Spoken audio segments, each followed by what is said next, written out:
23,000க்கும் மேற்பட்ட பள்ளிகள், 600க்கும் மேற்பட்ட கல்லூரிகள். நிமிஷா பிரியாவை காப்பாற்றிய அபூபக்கரின் இன்னொரு பக்கம் தெரியுமா?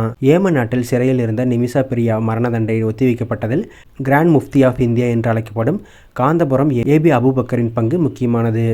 நிமிஷா பிரியா விவகாரம் மட்டுமன்றி கடந்த பல ஆண்டுகளாக இவர் பல்வேறு சமூக சேவைகளை தொடர்ந்து செய்து வந்துள்ளார். குறிப்பாக கல்வியில் பல முக்கிய சேவைகளை ஆற்றி வருகிறார். இது குறித்து நாம் விரிவாக பார்க்கலாம். 94 வயதான காந்தபுரம் ஏபி அபூபக்கர் அதிகாரப்பூர்வமாக ஷேக் அபூபக்கர் அகமது என்று அழைக்கப்படுகிறார்.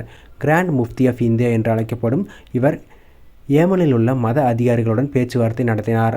அந்த ஏமன் அதிகாரி கொலை செய்யப்பட்ட தலால் அப்தோ மஹதின் குடும்பத்தினருடன் தொடர்பில் இருந்தனர். இந்த பேச்சுவார்த்தை மூலமாகவே நிமிஷா பிரியா மரண தண்டனை நிறுத்தி வைக்கப்பட்டுள்ளது. கேரளாவில் உள்ள காங்கிரஸ் தலைவர் சாண்டி உம்மனின் வேண்டுகோள் விடுத்ததாலேயே ஷேக் அபூபக்கர் அகமது இந்த விவகாரத்தில் தலையிட்டிருக்கிறார். ஏமன் சூபி அறிஞரை தொடர்பு கொண்டு பேசியிருக்கிறார். கடைசி நேரத்தில் எடுக்கப்பட்ட இந்த முயற்சி நிமிஷா பிரியாவை காப்பாற்றியுள்ளது. கேரளாவைச் சேர்ந்த ஷேக் அபூபக்கர் அகமது இந்தியாவில் மட்டுமல்ல, தெற்காசியா முழுவதும் மதிக்கப்படும் ஒரு நபராக திகழ்கிறார். இதன் காரணமாகவே ஒரே ஒரு கால் மூலம் இவரால் மரண தண்டனையை நிறுத்த முடிந்துள்ளது. மேலும் இஸ்லாமிய மதத்தில் முஃப்தி என்பவர் இஸ்லாமிய சட்ட விஷயங்களில் சட்டப்பூர்வ கருத்துக்களை வழங்க தகுதியானவராக அறியப்படுகிறார்கள். மதம் மற்றும் தனிப்பட்ட விஷயங்களில் வழிகாட்டுதலை வழங்குகிறார்கள்.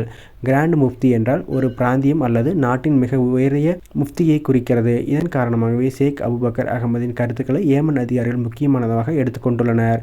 நிமிஷா பிரியாவை காப்பாற்றியது மட்டுமன்றி ஷேக் அபூபக்கர் பல்வேறு கல்வி பணிகளையும் பல ஆண்டுகளாக செய்து வருகிறார். கல்வி மூலமாகவே சமூக ஒற்றுமை வழிவடையும் என்று அவர் கருதுகிறார். இதனால் கல்வித்துறையில் மகத்தான பங்களிப்பை கொடுத்துள்ளார். நாடு முழுக்க பல்வேறு பள்ளி, கல்லூரி ஆகியவற்றை ஆரம்பிக்க இவர் உறுதுணையாக இருந்துள்ளார். அனைத்து தரப்பு மக்களும் கல்வி சென்றடைவதில் இவர் கவனம் செலுத்தியுள்ளார்.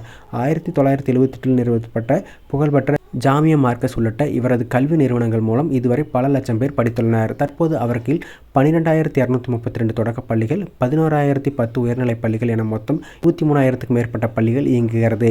இதுபோக 638 கல்லூரிகளும் இவர் கீழ் இயங்கி வருவதாகவும் காந்தபுர அலுவலக இணையதளத்தில் தெரிவிக்கப்பட்டுள்ளது.